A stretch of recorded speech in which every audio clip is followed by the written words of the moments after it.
କିପରି ଅଛ? ଭଲ ଅଛୁ ଦିଦି। ଖୁବ୍ ଭଲ କଥା। ତେବେ ଆଜି ଆମେ ଗୋଟେ ବହୁତ ବଢିଆ ଗପ ଶୁଣିବା, ଯୋଉ ଗପରୁ ତୁମେ ମାନେ କିଛି ଭଲ କଥା ଶିଖିପାରିବ।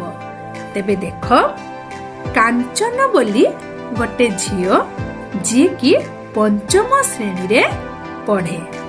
ଥରେ ସେ ବିଦ୍ୟାଳୟରୁ ଫେରୁଥିବା ସମୟରେ ପଞ୍ଚାନନ କାକା କାଞ୍ଚନକୁ ପାଖକୁ ଡାକିଲେ। ଦେଖୁଛ, ପଞ୍ଚାନନ କାକା କଣ କରୁଛନ୍ତି? ତାକୁ ଡାକିଲେ। ଡାକୁଛନ୍ତି। ଆଉ ତାକୁ ଡାକି ନେଇ କୋଉଠି ନେଲେ ଜାଣିଛ? କୋଉଠିକୁ? ସେଇ ପାଖରେ ଗୋଟିଏ ପଞ୍ଚାୟତ କାର୍ଯ୍ୟଶାଳା ଥିଲା। ଆଉ ସେଇ ପଞ୍ଚାୟତ କାର୍ଯ୍ୟଶାଳାର ସରପଞ୍ଚ ହଉଛନ୍ତି ବାଞ୍ଛାନିଧି ବାବୁ। ସେ ବାଞ୍ଛାନିଧି ମଉସା କଣ କରିଥିଲେ ନା, କିଛି ଲୋକଙ୍କୁ ପିଣ୍ଡାରେ ବସାଇ କଣ କରୁଛନ୍ତି? କଥା ହଉଛନ୍ତି। ତ କାଞ୍ଚନ ସେଠାରେ ଯାଇ ପଚାରିଲା କାହିଁକି ତାଙ୍କୁ କଣ କରାହଉଛି, ଡାକିଛନ୍ତି ବୋଲି। ସେଠୁ ବାଞ୍ଛାନିଧି ମଉସା କାଞ୍ଚନକୁ କହିଲେ କି ଗାଁରେ ମ୍ୟାଲେରିଆ ଆଉ ଝାଡା ରୋଗ ଲାଗିଗଲାଣି, ଆଉ ଲୋକମାନେ ସେଇ ରୋଗରେ ଆକ୍ରାନ୍ତ ହୋଇ ବହୁତ କଷ୍ଟ ପାଉଛନ୍ତି। ଯଦି ତମ ପାଖରେ କିଛି ଉପାୟ ଅଛି ତେବେ ତୁମେ କୁହ। ଦେଖ, କାଞ୍ଚନ କଣ କରୁଛି? ନମସ୍କାର। ନମସ୍କାର କରୁଛି। ସିଏ କଣ କଲା ନା, ସେଇ ମ୍ୟାଲେରିଆ ଆଉ ଝାଡା ରୋଗରୁ ବଞ୍ଚିବା ପାଇଁ ବା ରକ୍ଷା ପାଇବା ପାଇଁ 5ଟି ଉପାୟ କହିଲା। ତା ଉପାୟକୁ ଶୁଣି ସମସ୍ତେ ଖୁସି ହେଇଗଲେ। ପଞ୍ଚାୟତର ସରପଞ୍ଚ ବାଞ୍ଛାନିଧି ମଉସା କଣ କଲେ, ନିଜେ କଣ କରୁଛନ୍ତି ଦେଖ? ଜାଣିନି। ସେ କଣ କରୁଛନ୍ତି ନା, ନଳାରେ ଔଷଧ ସିଞ୍ଚନ କରୁଛନ୍ତି। ଦେଖୁଛ ପିଲାମାନେ, ଔଷଧ ପକାଉଛନ୍ତି ନଳାରେ। ସେ ଯୋଉ 5ଟି କଥା କାଞ୍ଚନ କହିଲା, ଚାଲ ସେଇ 5ଟି କଥା ଆମେ ଆଗେ ଦେଖିବା। ଦେଖ, ପ୍ରଥମ ଚିତ୍ରରେ କଣ କରୁଛନ୍ତି? ସଫା କରୁଛନ୍ତି। ଜାଣିଛ ପିଲାମାନେ, ମ୍ୟାଲେରିଆ ରୋଗ ଅପରିଷ୍କାର ନାଳ ନର୍ଦ୍ଦମା ଅପରିଷ୍କାର ରହିଲେ, ଆଖପାଖ ଅପରିଷ୍କାର ରହିଲେ ମଶା ମାଛି ସବୁ ବସିଥାନ୍ତି।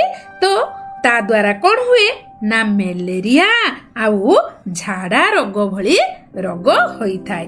ତେଣୁ କାଞ୍ଚନ ସେମାନଙ୍କୁ କହିଲା, ପ୍ରଥମେ ତୁମେ ନିଜ ଆଖପାଖ କଣ କର?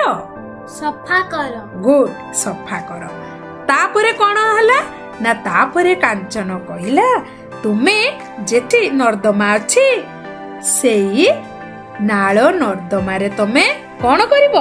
ଔଷଧ ସିଞ୍ଚନ। ଆଉ ଗୋଟେ କଥା କହିଲା କି ତମେ ମାନେ ସବୁଦିନ ତଟକା ଫଳ ଆଉ ପନିପରିବା ଖାଇବ। ଦେଖ, ଏଠି କଣ କରୁଛି ପିଲାଟି? ପରିବା ଖାଉଛି। ପନିପରିବା ଆଉ ଫଳ ଖାଉଛି, ନୁହେଁ କି? ଆଉ ଏଇ ଚିତ୍ରରେ ତୁମେ କଣ ଦେଖୁଛ? ପାଣି ଗରମ ହଉଛି।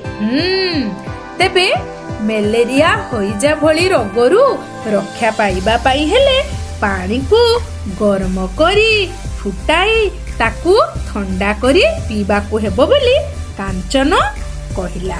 ତାପର ଚିତ୍ରରେ ତୁମେ କଣ ଦେଖୁଛ?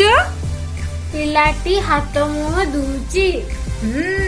ପିଲାଟି ହାତ ମୁହଁ ପରିଷ୍କାରରେ ଧୋଉଛି। କାରଣ ହାତ ଯଦି ଅପରିଷ୍କାର ରହିବ ତେବେ ଆମକୁ କଣ ହବ?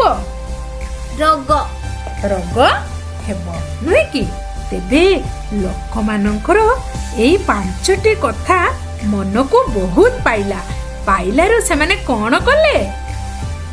କାଞ୍ଚନକୁ ପୁରସ୍କାର ଦେଲେ। ଠିକ କହିଛ। ସେମାନେ କାଞ୍ଚନକୁ ତାଳି ମାରି ପୁରସ୍କାର ଦେଲେ ନୁହେଁ କି? ତ ତାଳି ମାରିବା ବି ଗୋଟେ ପୁରସ୍କାର ଭଳିଆ ନୁହେଁ କି? ତେବେ ଦେଖ କାଞ୍ଚନର କଥାରେ ଖୁସି ହୋଇ ଗାଁ ଲୋକେ ତାଳି ମାରିଲେ।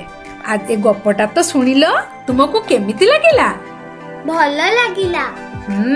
ତେବେ ତୁମେ ମାନେ ମଧ୍ୟ ଏଇ 5ଟି କଥାକୁ ନିଶ୍ଚୟ ମନେ ରଖିବ ନା ନାହିଁ? ହଁ ଦିଦି। ତେବେ ଗପଟି ତ ଶୁଣିଲ, ଚାଲ ଏଇନା ଏଇ ଗପଟିକୁ ଆମେ ପଢିବା। କାଞ୍ଚନ 5ମ ଶ୍ରେଣୀରେ ପଢେ। ଦିନେ ବିଦ୍ୟାଳୟରୁ ଫେରୁଥିଲା। ପଞ୍ଚାନନ ବାବୁ କାଞ୍ଚନକୁ ତାଙ୍କ ପାଖକୁ ଡାକିଲେ। ପଞ୍ଚାନନ ବାବୁ ତାଙ୍କୁ ଗାଁ ଲୋକଙ୍କ ପାଖକୁ ନେଇଗଲେ। କାଞ୍ଚନ ଗାଁ ଲୋକଙ୍କୁ ରୋଗର କାରଣ ବିଷୟରେ ବୁଝାଇଲା। ସରପଞ୍ଚ ବାବୁ ନିଜେ ଖାଲ ଜାଗା ଓ ନାଳରେ କଣ କଲେ? ଔଷଧ ସିଞ୍ଚିଲେ।